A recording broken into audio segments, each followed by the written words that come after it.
Welcome to my YouTube channel nursing education Adda. तो friends, आज हम इस लेक्चर में ब्लड के कंपोनेंट पढ़ेंगे। इसमें WBC एंड प्लेटलेट्स है। इसके फर्स्ट पार्ट में हमने ब्लड की definition, composition of blood, RBC and plasma हम कवर कर चुके हैं।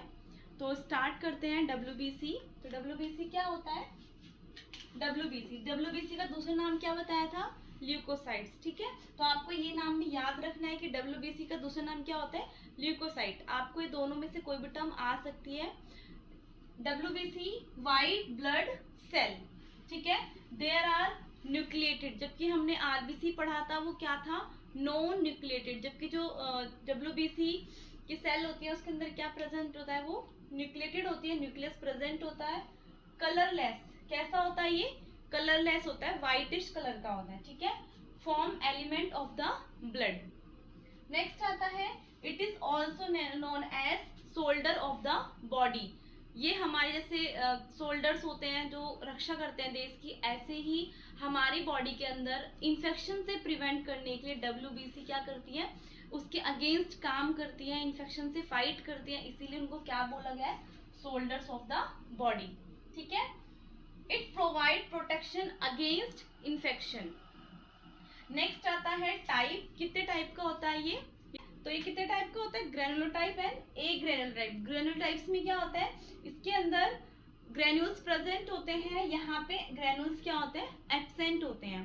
तो ये तीन इसके कंपोजिशन होते हैं। इसके अंदर तीन तरह की सेल्स पाई जाती हैं, इसिनोफिल्स, बेसोफिल्स एंड न्यूट्रोफिल्स। ठीक है, और जो ये होता है एक ग्रेनुलोसाइट्स में टू टाइप की सेल्स होती है, मोनोसाइट एंड लिम्फोसाइट। तो आपको फर्स्ट ऑफ ऑल क्या करना है?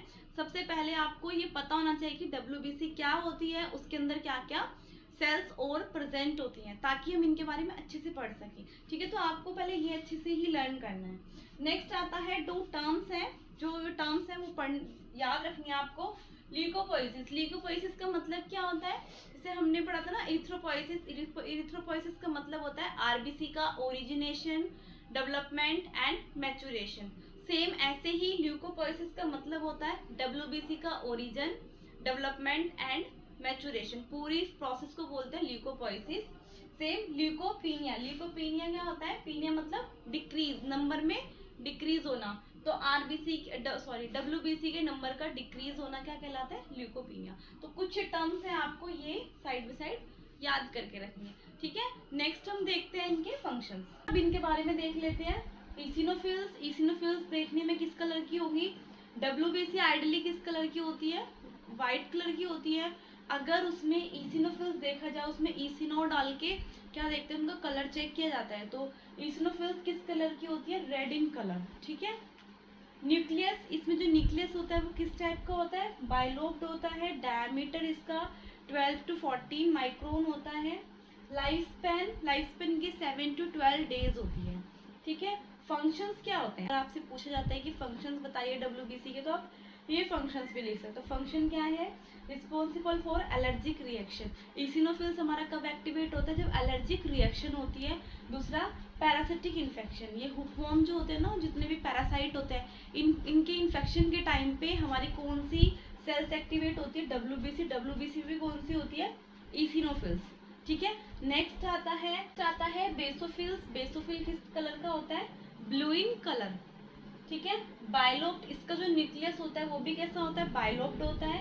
इसका जो डायमीटर है वो 8 to 14 माइक्रोन। नेक्स्ट, इसका लाइफ स्पेन कितना होता है? 12 से 15 डेज। ये आता है इसका फंक्शन। फंक्शन क्या है? Responsible for hyper sensitivity of inflammation. ये कब एक्टिवेट होता है? ड्यूरिंग इन्फ्लामेशन के टाइम पे। And next, wound healing. Wound healing की प्रोसेस में भी कौन रिस्पॉन्सिबल होता है? बेसोफिल्स। ये कुछ फंक्शंस हैं। नेक्स्ट देखते हैं न्यूट्रोफिल्स। न्यूट्रोफिल्स क्या होता है? Purple colour. किस कलर का होता है? जब इसके अंदर दोनों इथिनॉल और मेथाइल डाला जाता है तो ये किस कलर का हो जाता है? पर्पल कलर का। ठीक है, ये इसका जो न्यूक्लियस होता है वो किसका होता है? किस तरह का होता है? Multi lobe. उसमें बहुत सारे लोब्स प्रेजेंट होते हैं। इसका जो लाइफ स्पैन होता है वो 10 से 12 माइक्रोन। डेज क्या होता है इसका लाइफ स्पैन? कब तक रहता है ये? 2 से 5 डेज। नेक्स्ट का इसकी रिस्पॉन्सिबिलिटी क्या है? फंक्शन इसका act as a primary phagocytic cell in the blood. Phagocytic cell जितने भी फॉरेन सेल्स होती है उनको क्या करता है, इनगल्फ कर लेता है। ये इनके फंक्शंस है, इसिनोफिल्स, बेसोफिल्स एंड न्यूट्रोफिल्स। नेक्स्ट देख लेते हैं हम नेक्स्ट देखते हैं ग्रैन्युलोसाइट। ग्रैन्युलोसाइट क्या होता है, एब्सेंट मतलब ग्रैन्यूल्स उसके अंदर एब्सेंट, साइटोप्लाज्म में एब्सेंट होते हैं, इसीलिए क्या बोला गया, ग्रैन्युलोसाइट। इसमें 2 टाइप्स की सेल्स होती है, मोनोसाइट एंड लिम्फोसाइट। ठीक है, मोनोसाइट कितना होता है इसका 4 to 8% प्रेजेंट होता है, जबकि लिम्फोसाइट होता है वो मोस्ट सेकंड। हमने फर्स्ट क्या पढ़ा था, न्यूट्रोफिल्स WBC के अंदर न्यूट्रोफिल सबसे ज़्यादा अमाउंट में प्रेजेंट होता है। उसके सेकंड टाइप पे कौन प्रेजेंट होता है, लिम्फोसाइट, कितना 20 से 40%। ठीक है, तो मोनोसाइट होते हैं जिसको देखा गया तो ये कैसा होता है, न्यूक्लियस शेप, जिसका जो न्यूक्लियस होता है वो किस शेप का होता है, ये एग्जाम में पूछा जाता है तो आपको ये अच्छे से लर्न करना है। Kidney shape, bean shape and horse shape. उसका न्यूक्लियस है, जैसे हमने भी पढ़ा था बेसोफिल्स, इसिनोफिल्स एंड न्यूट्रोफिल्स में इनका बायलोब्ड, मल्टीलोब था, ऐसे ही जो इसका न्यूक्लियस होता है उसकी शेप होती है वो किडनी शेप का होता है। ठीक है, नेक्स्ट आता है इसका डायमीटर कितना होता है 14 to 18 माइक्रोन। लाइफ स्पैन कितनी होती है इसकी 2 to 5 डेज। नेक्स्ट आता है फंक्शन। इसका फंक्शन क्या होता है, formation of microphages of the different type of tissue, मतलब डिफरेंट टिश्यूज की माइक्रोफेजेस ये बनाता है, फॉर्मेशन करता है। और क्या होता है इसका, फेगोसाइटोसिस का नेचर होता है। ठीक है, तो ये मोनोसाइट था। नेक्स्ट देख लेते हैं लिम्फोसाइट क्या होता है, ओवल शेप। इसका जो न्यूक्लियस है उसकी शेप कैसी होती है, ओवल शेप का होता है। नेक्स्ट लिम्फोसाइट 2 में डिवाइड होता है। ठीक है, B lymphocyte and T lymphocyte. B lymphocyte क्या होता है, इसका जो मैचुरेशन, ये डेवलपमेंट इसका ओरिजिनेशन का होता है बोन मैरो में, डेवलपमेंट भी मैचुरेशन भी इसका बोन मैरो में ही होता है। ठीक है, जबकि इसका बोन मैरो में डेवलपमेंट होता है और थाइमस में जाके मैचुरेशन होता है। इट प्रोवाइड ह्यूमरल इम्यूनिटी, ये हमारी बॉडी में ह्यूमरल इम्यूनिटी प्रोवाइड करता है। नेक्स्ट आता है टी लिम्फोसाइट। इसका फंक्शन होता है कि ये रिकॉग्नाइज कराता है बॉडी सेल्स को, जो अपनी बॉडी है उनके अगेंस्ट रिएक्ट नहीं करता है, जो फॉरेन बॉडीज होती हैं, फॉरेन सेल्स होती हैं, इनके अगेंस्ट क्या करता है, ये एक्शन शो करता है। तो जैसे टी किलर सेल, ये इसके टाइप है, टी किलर सेल। नेक्स्ट है प्लेटलेट्स का दूसरा नाम क्या होता था, थ्रोम्बोसाइट। ये क्या होती है, नॉन न्यूक्लिएटेड। कैसी होती हैं ये, नॉन न्यूक्लिएटेड होती हैं and smallest form elements in the blood. हमने जितनी सेल्स पढ़ी थी उसमें सबसे स्मॉलेस्ट क्या होती है, प्लेटलेट्स होती हैं। ठीक है, नेक्स्ट इसके बाद में कुछ टर्म्स देख लेते हैं। Thrombopoiesis, origination, development and maturation of the platelets. ये टर्म्स आपको याद करनी है।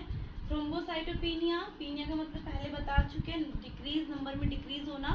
ठीक है, तो क्या है, decrease number of platelets. Next आता है थ्रोम्बोपोएटिन एक टाइप का हार्मोन होता है जो क्या कराता है, थ्रोम्बोसाइट के फॉर्मेशन में हेल्प करता है।